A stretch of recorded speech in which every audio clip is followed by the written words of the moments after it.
Welcome to the Less Than Perfect podcast. I'm Rendan. I'm Parker. And we just watched Primate. Would you care to give the viewers a quick summary of this wonderful film? Of course, I will read it straight from IMDb. A group of friends' tropical vacation turns into a terrifying primal tale of horror and survival. And this was a really fun movie to watch. Yeah, it was really fun. But before we get too deep into that, we should, since it's our first episode, I feel like we should give the viewers some background on us, just really quickly. So, what would you say to the people that wanted to get to know you a little bit? Well, I'm an artist. I live in New Mexico. Mm-hmm. I moved here about a year ago from Paris, France. I spent the last 8 years of my life in France before I moved here. But I come from Kentucky, and I'm an artist. And an actor, of course. I'm an artist and an actor. Yes, of course. And I'm Rendan. I have my own YouTube channel. I just moved to New Mexico as well. And we just connected, We connected. You're an actor. I love movies. It was just like peas in a pod. Yeah. And we're like, hey, let's do a show about it. Yeah, we met at work. We met at work, and I quit my job. And you still work there. Yep, and we're here now. Talking about Primate, which is, I think, the first movie I've seen in 2026.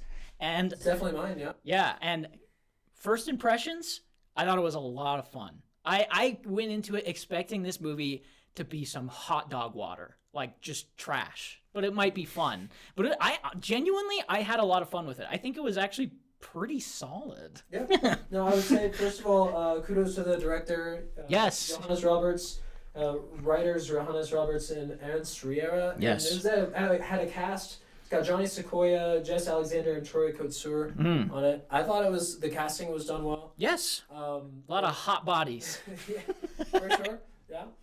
Yeah, just throwing themselves around. I really actually like this director. I didn't realize it was him when we went and saw it, but it's the guy that did 47 Meters Down, and one of my favorites that nobody likes, but The Strangers 2, Pray at Night. I really, really like that movie. It has this like 70s vibe to it, where all these long shots with these weird long zooms, and he did that in this. Yeah, there were lots of good shots. It was like the cinematography was great. It had lots of cool stuff in it. Yeah, my favorite shot, I don't know if you remember it, but when she gets in the wrong car, the Jeep, this girl, and the Jeep tailgate opens, and it like zooms clear in to see her eyes. In the yes. in the rear view? Maybe? Yes. Yeah. No, that was actually super cool. And then I love how by the way, spoiler alert, I think this is a fair that's moment fair to say.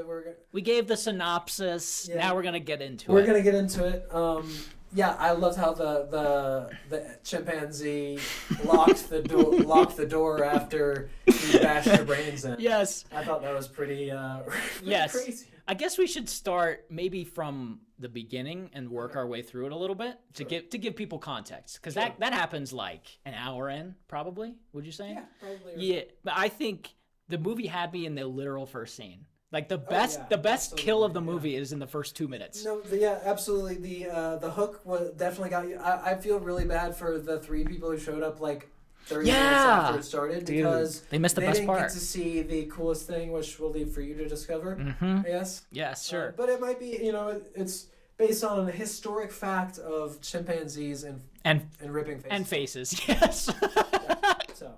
Yeah, it was a great opener. It was a great hook, because if they didn't have that hook, the next 20 minutes of that movie is like a teen beach romance. It's very weird. Yeah, I mean, you're trying to set up a horror film. I get it. There has to be a reason why people are going to this place, right? So I think they do a good job of that. And I'm not in any sense a film critic. Or would I even hail myself to be? Yeah. No. But yeah, I think it was just like you might expect it to be. Yeah, it's pretty much exactly what I expected it to be. It's like it's almost the perfect cut and paste horror movie from what you would expect from a movie called Primate.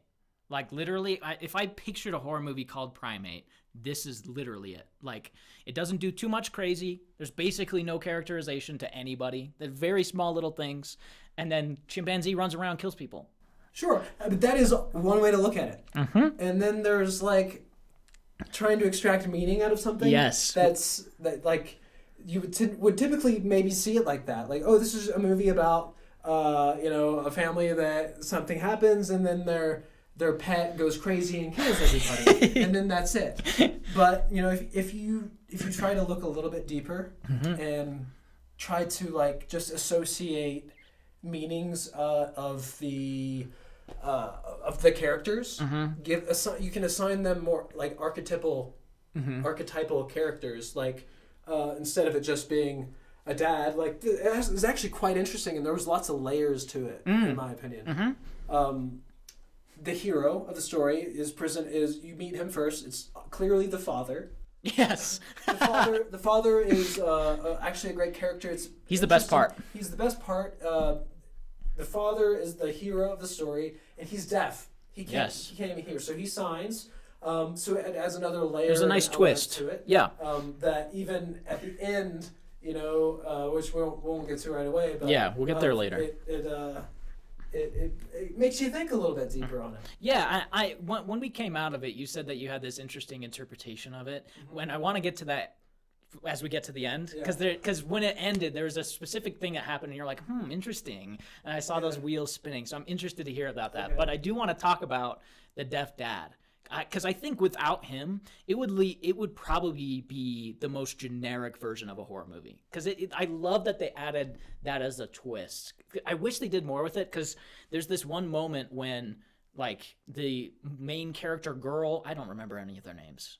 Excuse me. I don't. They were all just like girl 1, girl 2 to me. Haley or something? Is it? What's it? Yeah, let's pull that up. So, what's her name? What's the main character's name? The girl we follow the most. Lucy. Okay, so Lucy and like her BFF, was it like Katie or something? Hannah was the BFF. Oh no, yeah, Hannah's like the slutty girl. And then Kate is the girl that got invited extra, right? I think we flipped it. I think Hannah is the one that we got. We don't know their names. That's the problem. Is that the characters are so okay. I don't want to say they're so uninteresting, but they have very little going on to the point where it almost doesn't matter what their names are. They all bring a stereotype to the table. Yeah, you got the slutty friend. Yep. The best friend who do anything for you, and then like the smart girl. Yep. It's all the stereotypical people. But there's a moment when the main character is with her friend in a closet, and it's like it's played very tense. The monkey comes in and looking at him through the Venetian blinds. It's like Halloween, and it has that like bing bing bing bing bing score.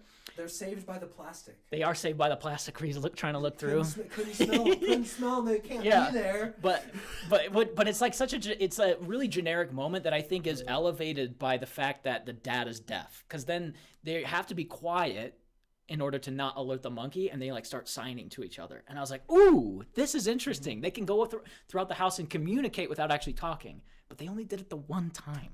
And I really wish they did it more, because that was like one of my favorite elements. That's a good point. That's a really good point. Yeah, thank you. I appreciate that. Yeah. No, because I hadn't thought of that, but like that would make sense that they can sign through the. Yeah. I don't know what I was doing. Yeah. They can sign through the windows, and but they didn't do much with it. No. I wish they did more with it, because it added that for that one moment. I was like, oh, like it piqued my attention. I was like, okay, they can go out through this house and like sign from downstairs or through a window or something. Yeah. Just that one moment, which was fine, but there's just little things like that I really enjoyed about it. And the deaf dad he's like the linchpin of it. Without him, it really kind of does fall apart. Well, no, I think that brings it back to him being the hero of the story. Whereas the story refers to him a couple of times when he's not at home. He's gone on his work trip. Right. Which is, I guess, kind of bizarre that it was an emergency that he had to go do like a book signing. Right. It was an emergency book signing out of nowhere. I have to go. Just like right. It's when his ridiculous. daughter gets there, yeah, but like you have to have that to have the story. I guess. Yeah. Because if you didn't have that, then you wouldn't have a rabid, a rabid, what was it? Chimp. No, it was. The mongoose. A rabid mongoose in Yeah. Hawaii. Yeah. Just like got into his enclosure that's inside of your perimeter. Like Yeah, it's ridiculous. But the book signing. Yes. You had to have that. You do. But anyway, to get back to my point. Right. To get back to my point. The hero is alluded to the whole time. So while he's gone out to do his mission, but the real mission actually ends up him taking care of his family. Yes, right? I agree. Yeah. So I think one of the elements that strikes me as, when the film starts, it's in the day, it's daytime, everybody's happy, of course. Yep. And then you have all is lost, everything is dark. So the whole film transpires at night. Yeah, it's like in real time almost. Yes. But another element other than the night is the pool, the swimming pool. The swimming pool, the water like kind of symbolizes your emotions. It's run by the moon, right? Right, waves and such. Yes. Waves and such. So it kind of alludes to like the emotion of what's going on, and what happens is the hero is the father, and the monkey is the shadow. Okay. The monkey is the shadow. For me it's because it's hydrophobic, which is a very interesting layer that adds to rabies. Just means hydrophobic. It's on the first part of the screen when you watch the movie. It's like the text crawl almost. Yeah. But so that makes me actually think about, so it's at night, it's hydrophobic, we're talking about the moon, we're talking about the emotions, the inner emotions of the person. Okay. So for me, the chimpanzee Ben represents the subconscious, and the hero leaving, the hero going away, the father leaving, means that the emotions can run rampant. Oh. He can't get in he's afraid to get in the water. He will not so it's essentially, maybe you can take it as a metaphor of, if you were the main character or the main theme around this movie, it would be dealing with your emotions, or overcoming an obstacle, or just getting through the dark, dealing with your emotions. Okay. So the monkey can't go into the water. Right. Which is interesting. So that's what saves these people, right? Yeah, they're in there the whole movie. They're in the water the entire movie. And if they get out of the water, they die, right? Pretty much immediately. Yeah, pretty much immediately. So another kind of interesting element I want to throw in there is that so you have all the girls and the first guy, the boyfriend, who gets killed who's the first guy that gets killed. What does he do? They're in the water, right? Yep. The monkey's rabid and what is the plan? How does he try? He just tries to push him over the edge. Push him over the edge. Yeah. So first he tries to push him. He tries to do what? They try to pull him into the water. Oh, right. Yeah. They do try and pull him in the water. They try to pull him in the water. He can't go in the water. Yeah. So then he tries to push the monkey over the edge, right? I think that kind of that attack sequence was like representative of, you cannot force your dark to overcome your darkness. You can't force it. You have to let it happen. You have to plunge into the abyss. Ah, okay. So head first into the abyss. So if you're trying to make kind of sense out of nonsense, right? Yeah. Okay. I feel like I think it's a fun way to watch something is to try to. You can watch it and say that was a stupid movie about a monkey killing a whole bunch of people. Yeah. Or you can be like, what could this possibly mean differently? Right. What does the monster mean? Right. It's like Godzilla. What does the monster mean? So I think that, and now we're in the middle of it, right? So all is lost. You've been tossed into the abyss. All that's left is the girls, the feminine in the water. Water is associated with femininity. The moon is associated with femininity. Okay. So it's like now all it is just the feminine feelings in the water, in the emotion. So everyone has a masculine side, everyone's got a feminine side. Yeah, so sure. Anyone can identify with this, is that your emotional side is like, so it's just representative of that. The girls are in the water. Yeah, okay. And they have to figure out how to stay alive because, the little girl's bit. They're all gonna die, right? Oh yeah, so, she's bleeding like crazy. Yeah. Okay, interesting. Yeah. Okay. I can see where you're coming from. I think I'm not saying, and I don't want to say, Rendan, at all, that this is what the director intended. right. It's just what you interpreted. Not at all. And like they might just be like, we're making movies. We don't want to make cinema. We're making movies. Yeah. About a crazy monkey killer guy. But like I feel like in every artist, and they're all artists. Sure. Is that there's something more to it. Yeah. And it's always more fun, I think, to make a meaningful movie than something that's just surface level. And I think everyone can appreciate it on any level. If you just want to stay surface level with it and enjoy it for what it appears to be, which is a killer monkey movie. A killer monkey movie, then great, and that's awesome. But you can also enjoy the different layers that it adds. Sure. Like, yeah. I've got more. But. Okay. Well, I see what I can see what you're saying too, because like right at the end, you could interpret it in, like you said, in a number of ways, in one way or another. Like you can interpret it as the dad gets sent to his book signing just to get him out of the way. Because then he immediately comes back and is like, I ain't taking no shit from this monkey. And he kills him pretty much immediately. And so I think that can apply to what you're saying, too, with all this revolving, like, circular thing happening. Yeah. I mean, I that's the part that I try to... I mean, you can't get every point, right? Sure. And 1,000 things can mean, like...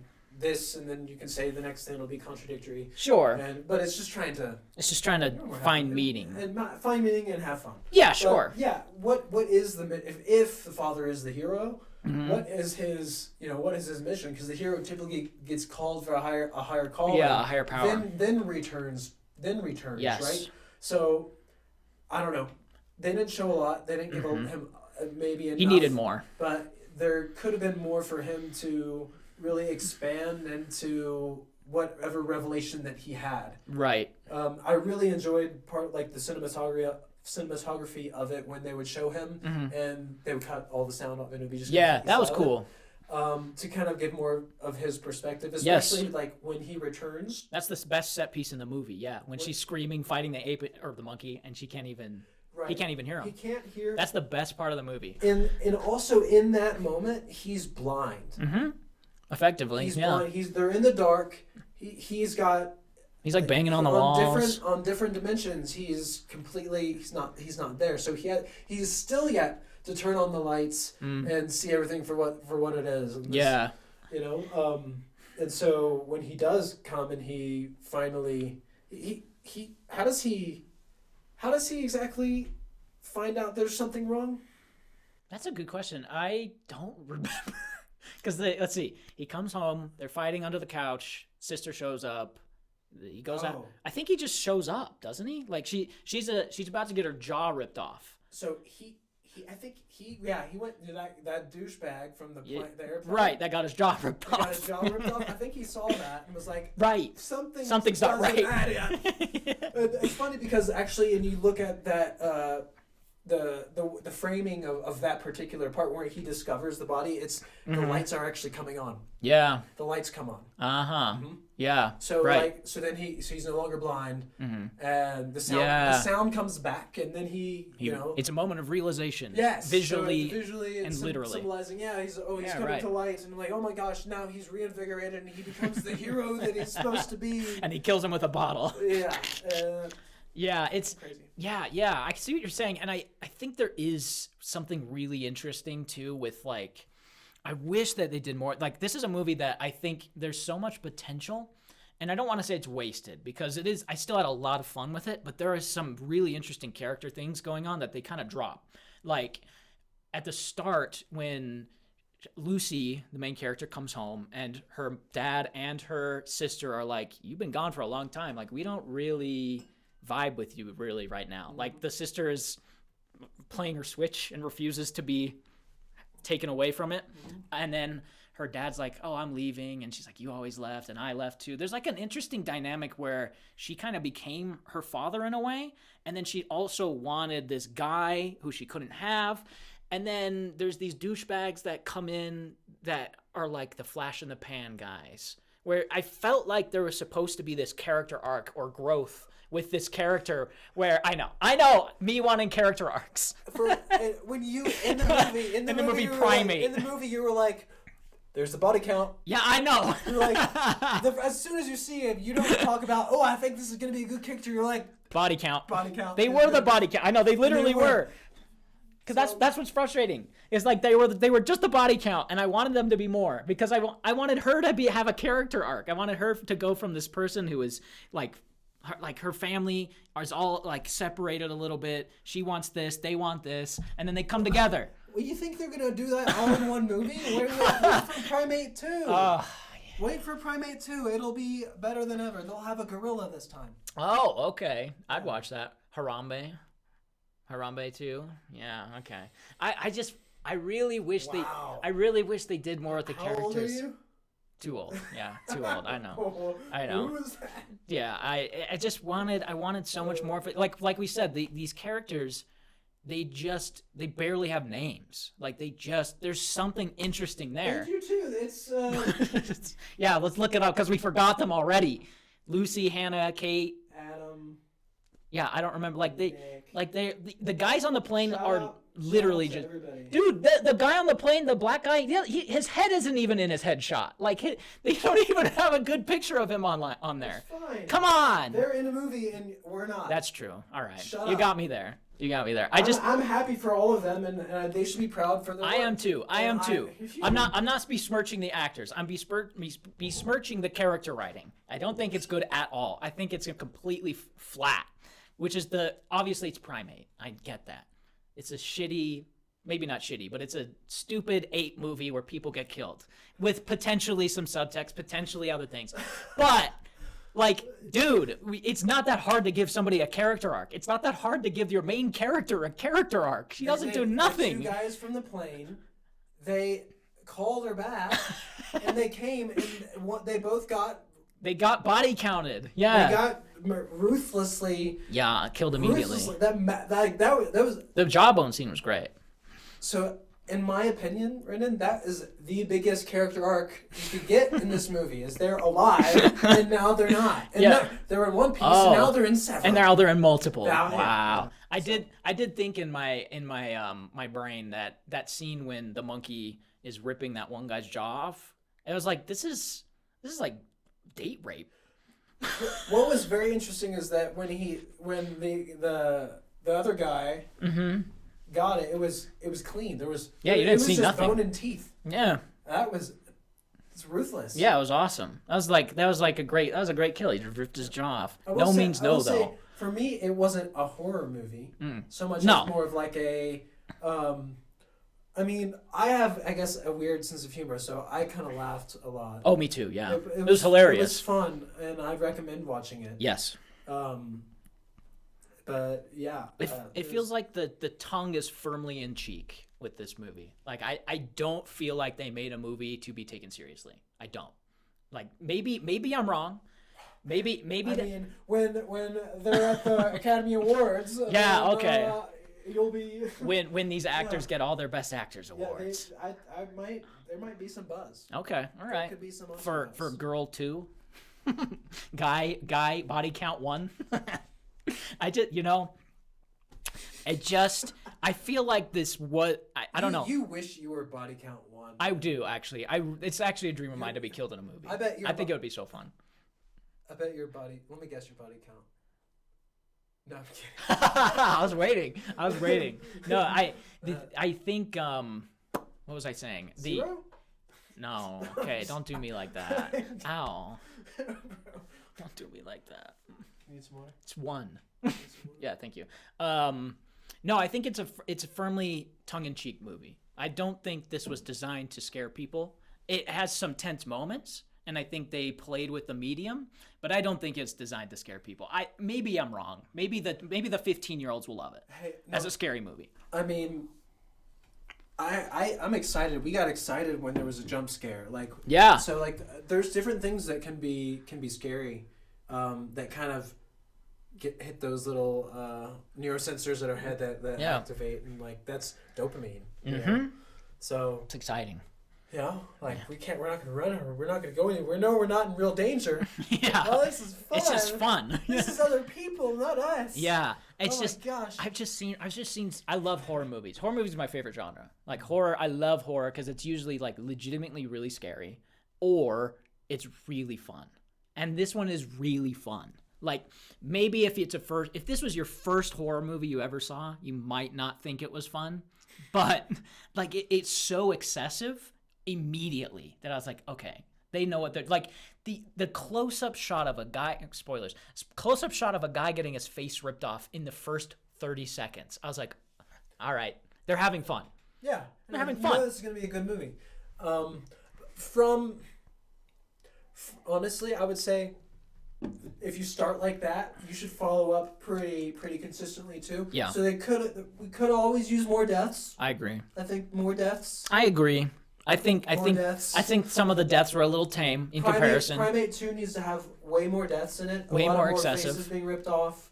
But I like the gore. Yeah. It was good gore. Yeah, it was. That was my favorite part actually. That they didn't go completely over the top with it, but they went for it, which I like because I'm so used to this type of movie being PG-13, completely blood bliss, taken completely straight and boring. Yeah. And this, I didn't think this was boring. No, it was a perfect length. It was a perfect film length too. It does not drag on, so it's like it moves pretty well as far as they're in the pool the whole time. Yes, it's like literally one location, yeah. Which is fine. Which is great. At the end of the movie, they end up back at the pool. Mm-hmm. Yeah, it's a full circle. It was crazy, right? I think. Anyway, but what's interesting is that the chimp falls like right next to the pool. Onto the stake, right? Onto the stake. And bleeds out, stake right through the heart, and bleeding out. Blood dripping into the pool. Yes. Right? Isn't that very interesting? Contaminating it, tainting it. Right. The hero, ultimately, arrives, slays the adversary. Yep. And then is able to get the blood into the water, which means something. Means something. Yes, the hero's journey was complete with the main. I actually do think it's a baptism. It's a baptism. I think it would be. I actually, maybe I'm wrong. Maybe I'm just thinking with my like art house like pretentious brain. But I would think this would be a much better movie if it just exclusively followed the deaf dad. Like he leaves the party. All this shenanigans is going on. He doesn't know nothing about it. He's calling.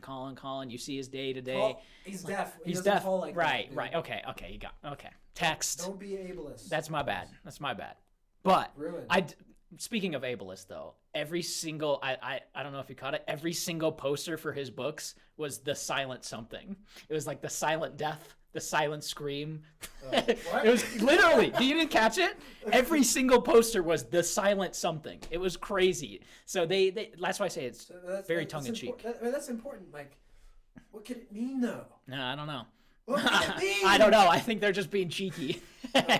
It's gotta mean something. Oh, okay. But I think if you did some kind of a hero's journey with him realizing he's neglected his family and comes back at the end and saves the day, that could have been legitimately really great. And it's almost there. And that's what the story should be. Yeah, it is. It's just not enough. Right. And it doesn't follow, like, it honestly follows the, like, Tony is his name. Adam is the name of the father. Couldn't tell you. Played by Troy Kotsur. He's great. Yeah, he's the best part of the movie. Yeah, he's a great actor. Mm-hmm. And I'm not sure if this man is actually deaf. I think he is. I've seen. He actually is. He's been deaf since birth. Yeah, he was in a movie called Coda, which is Child of Deaf Deaf Adults, and that won an Academy Award. He's great. No, he's been on major films. But he's a great actor. Look at that. He's fantastic. And it's so unfortunate that it wasn't really about him. Yeah, it was about Girl 1. Lucy, right. Lucy. And she does a good job. Lucy does a great job. She's solid. I mean, all the actors are solid. Yeah. All the actors. I mean, I'm not an actor, so I just kind of see what I feel like is good. But they felt like they were all pretty good. Yeah, as far as acting goes, very, very good. Good work. Believable performances. Yeah. As far as like, if that happened to me, I'd probably be scared shitless myself. Yes, I wouldn't get out of the pool ever. Yeah, no, I No. also wouldn't Be like try to push the monkey over the over edge. the edge. No way. With no footing in there? Nah. I'd be like, all right, well, Well, maybe I can get him over the edge, but I'm not fell gonna into try. all was lost after that. Yes. It did follow a good chain of structuring Act 1, Act 2, Act 3. Yeah, so- it like you said, there's the hero's journey in here for the dad. The hero's journey's there, Well, but it's I not. guess I may even be neglecting Lucy's character. Mhm. So her arc as well. Yeah, well, She was arc. yeah right. She did not die. It was- Spoiler alert. She did not. She didn't die.